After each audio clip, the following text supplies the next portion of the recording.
metode yang sudah winning, yang memudahkan pembelajaran itu berhasil bagus ketika di Probolinggo itu dengan jumlah yang tidak sebanyak sekarang, sehingga tetap baik dari metodenya maupun jumlahnya itu lagi digodok metode seperti apa strategi jumlah seperti sebanyak apa itu masih digodok ya. Namun yang kita harapkan dengan metode yang sama dengan jumlah yang maksimal hasilnya juga maksimal kan gitu ya, dan itu menjadi konsep kita yang akan digodok untuk setelah 8 bulan nanti. Nah, adapun untuk solusi pertanyaan tadi, gimana kalau masuk sekolah tapi pengen ada ijazah TK, gitu. Ada solusinya enggak? Ada solusinya nggak, Fit?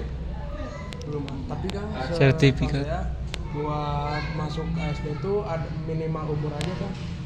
Kalau buat masuk TK kan kalau buat TK itu sebenarnya buat pengembangan diri si anaknya untuk siap nanti naik ke SD gitu. Oke. Jadi kalau dari yang sedang kuliah nih, SD, beberapa SD mensyaratkan juga, ada yang mensyaratkan, karena sebagian SD kata konselnya juga, itu ada yang nggak mau repot, ya, ada kayak gitu. Ya. Maka tadi kata Umum Juli, kita mau sekolah kemana, coba update ke sekolah tersebut, BSD-nya kayak gimana, itu lebih aman, saya sarankan lebih aman. Meskipun dari kita juga coba cari update terbaru, kemudian jika ada kebutuhan coba kita fasilitasi. Tapi kalau bicara perubahan nanti dari non formal ke informal, maka ada fitur-fitur yang ada sebagaimana mereka. Dalam memberikan hak anak juga ada bedanya, kayak misalkan secara jumlah di masjid bukan TPA misalnya, itu kan tak dibatasi umumnya jumlahnya berapa. Tapi karena kondisi kita dengan pelajaran ketika di Probolinggo jumlahnya cukup banyak atau boleh dibilang over kapasitas, maka hal itu menjadi bahan yang akan kita godok untuk nanti kita buat secara rincinya gimana dan akan ditampilkan. Makanya kita juga tak buka SPMB untuk sekarang, karena kalau mekanismenya informal, polanya nggak kayak gitu, nggak open dibuka pendaftaran nggak kayak gitu. Dulu di Probolinggo kan nggak sampai seperti itu ya, mungkin tapi ada yang berminat belajar, guru ada, terus juga kapasitas ada, segera jalan. Kurang lebih seperti itu. Adapun memberikan hak-hak anak secara manusiawi ya sama juga, nggak bisa anak dijijirin tuh nggak kayak gitu. Ada lagi ibu, tapi cukup clear ya bahwa nanti setelah 8 bulan akan ada perubahan, dan perubahannya insya Allah akan disusun secara fixnya dan akan disosialisasikan kembali. Kenapa disampaikan di awal? Agar ekspektasi bisa sama, kemudian bisa ancang-ancang dari sekarang untuk mengantisipasi kondisi perubahan. Tapi itu saya bahas kedua, poin pertama tetap kewajiban kita kepada anak-anak kita, ada mekanismenya segala macamnya, itu wasilah saja.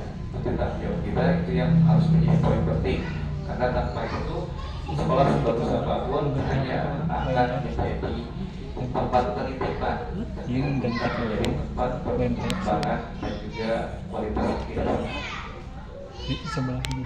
Terakhir jika ada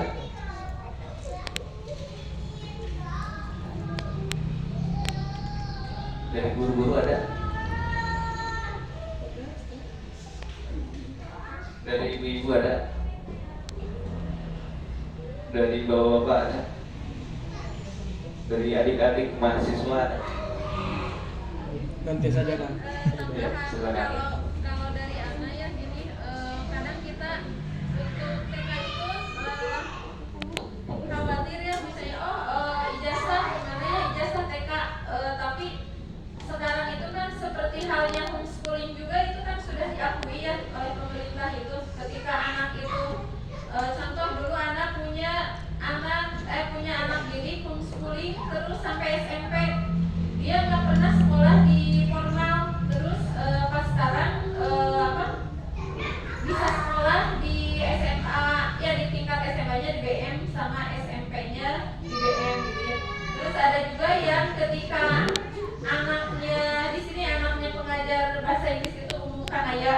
dari sampai usia 8 tahun itu dia homeschooling di rumah. Udah itu pas pindah mau ke formal langsung ke kelas 2 kalau nggak salah diterima di BM gitu ya. Bahkan homeschooling saja, sekolah di rumah saja itu kan sebenarnya mendapatkan pengakuan dari pemerintah gitu, dilindungi hak-hak anak yang sama sekali nggak belajar di lembaga formal gitu ya seperti itu. Kan banyak yang orang tua yang memilih jalur tidak menyekolahkan anaknya tapi belajar di rumah. Nanti ininya proses ijazahnya paket A, paket B, paket C, dan nanti tetap masih bisa kuliah. Bisa kuliah ke ini perguruan tinggi gitu ya.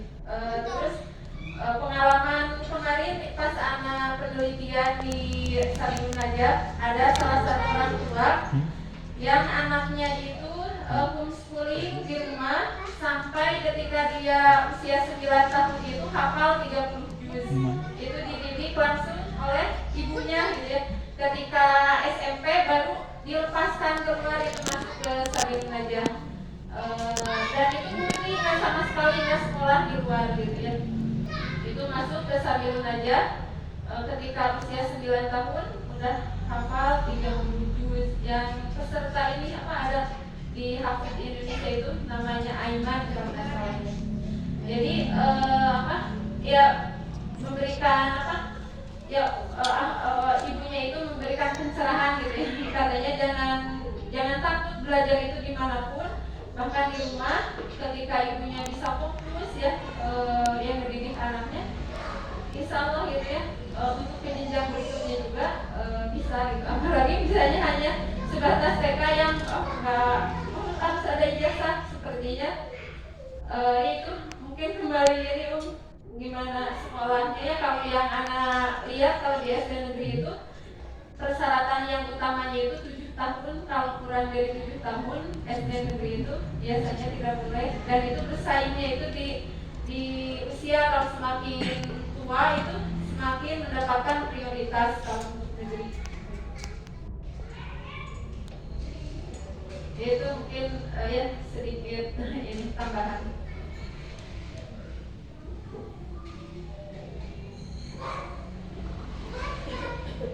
Saya yang bingung.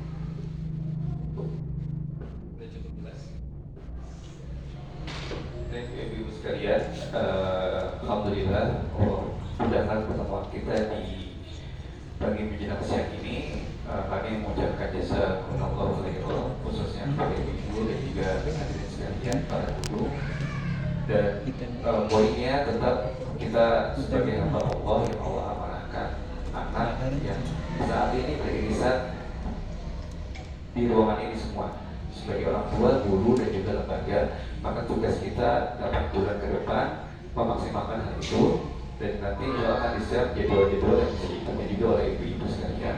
Kemudian ada mengenai perubahan itu hal yang sudah disampaikan dan segala konsekuensinya dikembalikan ke ibu-ibu kembali, dan secara rinci semoga bisa segera disusunkan, dan ke pertanyaan atau adanya hal yang baru berpikiran setelah pertemuan ini bisa ditanyakan juga. Yang jelas kata ulama yang berbagai ilmu alfa, poin dari transfernya informasi adalah alfa tahap. Jadi kalau kita masih belum 80% memahami hal ini, maka bertanya dan kita coba jelaskan kembali. Ya, itu mungkin karena saya memaklumi ya, karena saya juga mencerna ini cukup panjang ya, dan nggak langsung dapat aha momennya, dapat ini kayaknya masih digini dulu gitu. Itu juga panjang. Saya ke dinas, saya menanyakan kalau gini gimana, tanyakan ke lembaga, ke SBM, ke Imam Ali dan seterusnya. Dan secara umum insya Allah proses ini yang harus dihadapi oleh ibu-ibu sekalian. Gimana dengan yang kelas B, 1, B2 gitu, atau apa, misalkan yang udah ada jenjang setingkat SD, kita udah disosialisasikan juga dengan kondisi seperti ini. Dan terakhir untuk sebagai gambaran, satu sisi anak di usia jenjang TK itu secara kebutuhan administratif itu tidak serumit SD, SMP, SMA, kuliah gitu ya. Itu poin yang perlu dibawa betul oleh nanti. Ini nggak serumit itu, tapi di satu sisi yang lain ini poin-poin kita untuk menanamkan golden age untuk anak-anak kita. Makanya jangan sampai kita miss kepada hal teknis yang kita pun mikirin, kita perlu mengantisipasi, kita perlu mensosialisasikan, tapi setelah itu jangan sampai kalah porsinya kita memikirkan keamanan dan keselamatan anak-anak kita sebagai orang tua, sebagai guru, dan sebagai lembaga. Demikian ibu sekalian, terima kasih atas kesabarannya. Mohon maaf belum ada konsumsi. Ada konsumsi nggak? Ada ya. Ya. Semoga bisa bertemu lagi di momen berikutnya. Insya Allah nanti juga. Demikian yang bisa kami sampaikan. Mohon maaf atas segala kekurangan. Hanya kepada Allah kita kembali bertaubat dan juga kita menyerahkan segala urusan. Kata biar kepada subhanallah wa bihamdika asyhadu an la ilaha illa anta astaghfiruka wa atubu ilaik.